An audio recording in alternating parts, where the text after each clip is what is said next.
जब मैंने मंच से घोषणा की थी कि मैं भिक्षा लेने के लिए आपके घर आऊंगा, मुझे पता था कि उन माताओं के मन में यह संदेह था कि महाराज जी आ तो गए, लेकिन हमारे घर में पकी हुई रोटी खाएंगे क्या। उनके संदेह को, उनके भ्रम को दूर करने के लिए उनकी चौकी पर ही गली में, बीच गली में घर के बाहर बैठ करके उनके घर में बनी हुई रात की ठंडी रोटी मैंने प्रसाद में खाई थी, लेकिन घर से बाहर नहीं गया। जब भगवान राम ने भेद नहीं किया शबरी मैया के यहाँ जाने में, अभी अभयदास तो राम का दास है साहब। पिछले वर्ष चित्तौड़गढ़ में जब मेरा चातुर्मास था, वैसे तो साधु संत जाति देख करके किसी के यहाँ जाते नहीं है, ये तो संतों की विरक्तों की परंपरा रही है।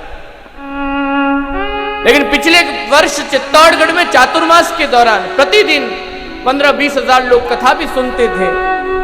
और जब मैंने मंच से घोषणा की थी कि मैं भिक्षा लेने के लिए आपके घर आऊंगा, पूरे चातुर्मास में 4 दिन 4 दिशाओं में भिक्षा लेने आऊंगा, उत्तर, दक्षिण, पूरब, पश्चिम। बड़े बड़े सेठों ने तैयारियां करी। यजमान होते हैं ना, फिर यजमान तो करते हैं कि भाई महाराज हमारे घर आवे। तैयारियां जोरों शोरों से चालू हो गई।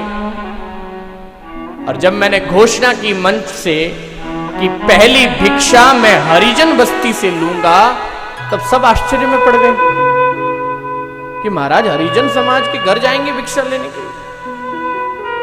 तब मुझे 1-2 बार आकर के लोगों ने कंफर्म किया, बड़े बड़े सेठों ने कंफर्म किया, महाराज आप हरिजन के घर जाएंगे। मैंने कहा जब जब सनातन धर्म पर, जब जब हिंदू धर्म पर पहला आघात हुआ, तो पहले बार अगर अपने सीने पर किसी ने खाया है तो वो हरिजन समाज ने खाया है। मैं जाकर के उनके घर अगर भिक्षा लूंगा तो मेरा सौभाग्य होगा। मैं हरिजन बस्ती में गया, तब माताओं ने आंसुओं से भिक्षा दी है।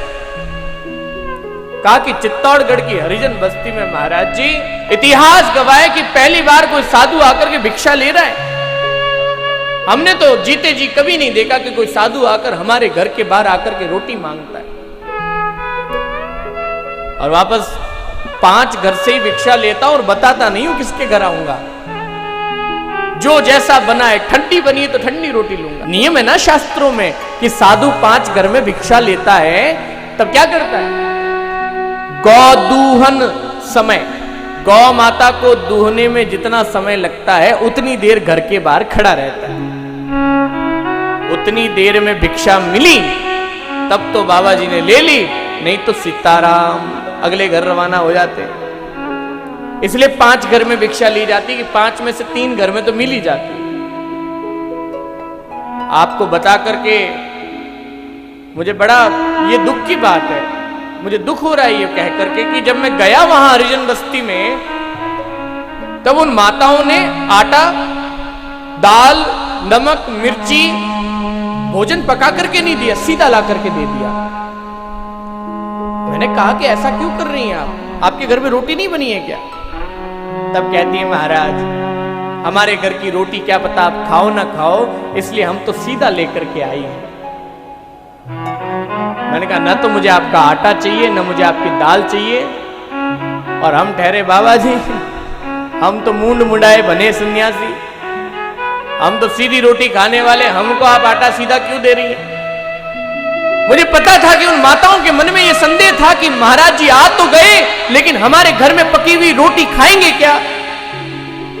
उनके संदेह को, उनके भ्रम को दूर करने के लिए उनकी चौकी पर ही गली में, बीच गली में घर के बाहर बैठ करके उनके घर में बनी हुई रात की ठंडी रोटी मैंने प्रसाद में खाई थी, लेकिन घर से बाहर नहीं गया। अब मुझसे कहीं नाराज होते हैं, महाराज ये कोई आपका कर्म है, ये कोई साधु का कर्म है। समाज के मध्य भेंट मिटाना ही संतों का कर्म। और मैं कौन होता हूं? मैं तो उस परंपरा को फॉलो कर रहा हूं जो राम की परंपरा है। राम ने भिलनी के यहां जाते वक्त न जाति देखी थी, न व्यवस्था देखी थी, न उसका वैभव देखा था। और आप तो भोजन की बात करते हैं। जब शबरी के आंगन में जाकर के राम जी बैठे थे, तब शबरी मैया ने बेर भी झूठे चख चख करके जो मीठा है वो राम जी को दिया था। राम जी ने खाने से पहले कुछ बोला था क्या? ऐसा कहा था कि शबरी तेरा झूठा नहीं खाऊंगा? कहा था क्या? जब भगवान राम ने भेद नहीं किया शबरी मैया के यहां जाने में। स्वामी अभयदास तो राम का दास है साहब, और जो राम का दास होता है वो सिर्फ राम में विश्वास करता है, वो सनातन धर्म में विश्वास करता है, जातिवाद में बिल्कुल विश्वास नहीं करता साहब।